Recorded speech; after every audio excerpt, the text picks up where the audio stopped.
ქუთაისში მომხდარი ტრაგიკული შემთხვევის შემდეგ აქტიურად დაიწყო საუბრები საერთო საცხოვრებლების სახურავების მოწესრიგების აუცილებლობაზე.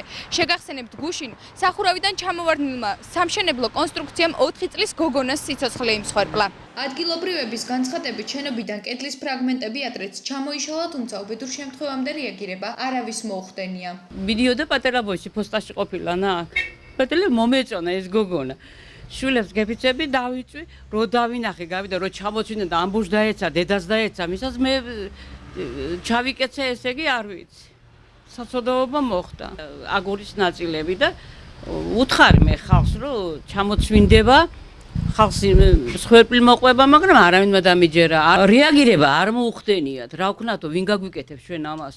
ეგ ის სააკაშვილის დროს გაკეთდა ეს ბინა თურმე ახლა მე რომ მომიყვეს და მე აღარა. თვითმმართველობაში განმარტავენ, რომ მერია კერძო საკუთრებაში ვერ ჩაერევა, თუმცა არსებობს პროგრამა, რომელიც ბინათ მესაკუთრე და ამხანაგობებს პრობლემის მოგვარებაში ეხმარება. მერიის საბინაო სამსახურის უფროსი ვლადიმერ ნაკაშიძე პასუხისმგებლობას ამხანაგობებს აკისრებს. მისივე განცხადებით 2 წლის განმავლობაში პარაპეტების შეკეთების მოთხოვნით მერიისთვის არცეთ ამხანაგობებს არ მიუმართავთ.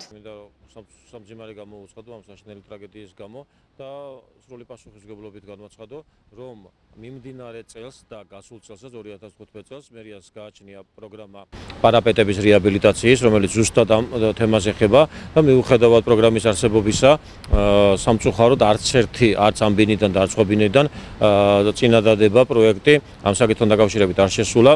ქონება, რომელიც საერთო საკუთრებას წარმოადგენს ამხანაგობების და მათ შორის შედის პარაპეტებიც, არის სრული პასუხისმგებლობის ქვეშ ამხანაგობების მათი მოულაპატრონობა და ნორმებთან შესაბამისობა. თუ კი აქტივობა არ არის, ეს არის მისი კერძო საკუთრება და ძალით ვერავისთან სახში ვერ შევალთ.